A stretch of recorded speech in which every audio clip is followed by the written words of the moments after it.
Your life is precious. Unfortunately, due to the times we're living in, we do come under threat, and often. Today we've invited self-defense experts to help with some of the crucial techniques you can use in threatening situations. Please welcome Dieter Winkelmann, a self-protection expert. Thanks so much for joining in. Tactical Advantage, that's the company that you operate under. What do you offer? What do you do? Noeleen, firstly, thank you for having me here today.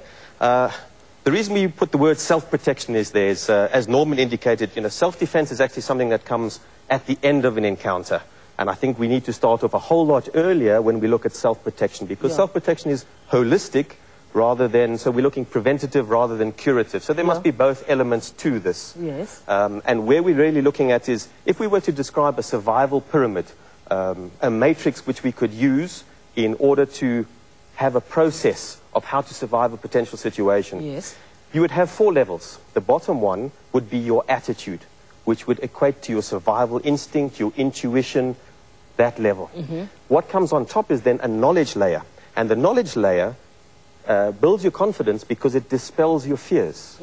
We then reach the skills level, and finally we have our kit or equipment right on the apex of our survival pyramid. Yeah. Now I think this is the crucial element that we find here. Skills, as I think my other colleagues will agree, is generally a medium to long-term goal. So it's not something we can just magically drink a pill on and all of a sudden, bang, there it is. It's not some magic tonic or elixir.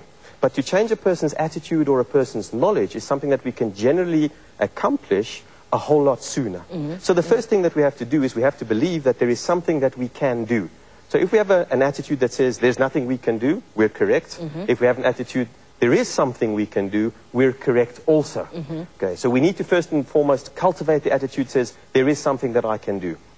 And I think the key point here is not to abdicate responsibility for your safety to anybody else or anything else. And I think, in my opinion, that's where a lot of us have failed in our self-protection strategies or in our self-defensive strategies. The average person that I ask, what have you done about your security, will generally indicate to me he's bought an alarm system, an electric fence, he's done the gate motor, all these wonderful things. But if we look at that survival pyramid, we'll see that all these things actually reside right on the top of that survival pyramid. And he hasn't bothered to change the skills or the knowledge or the attitude about himself. And I think that's one of the key issues.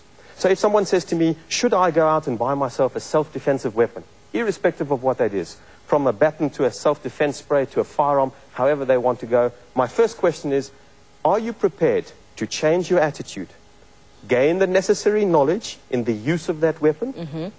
And that might also imply the legal knowledge. Yes, there might be legal consequences as well. Then are you prepared to put the time and effort into the skill set in order to operate whatever it is that you have? If you do all of those, then I would say by all means add the equipment on top. Okay, because that's when the effectiveness comes. Are you the expert? I'm now confronted by a potential rapist. What do I do? Okay. Noeleen, I'm going to give you a brief demonstration on that in a moment. But if I can just say the first thing, and I think I can echo what Norman said earlier, we've already missed the point to a large extent if we've allowed that person to come up to us. And this lady now by herself walks up to the elevator, pushes on the button, the doors open, and there's one gentleman in the elevator. And she has an uneasy feeling.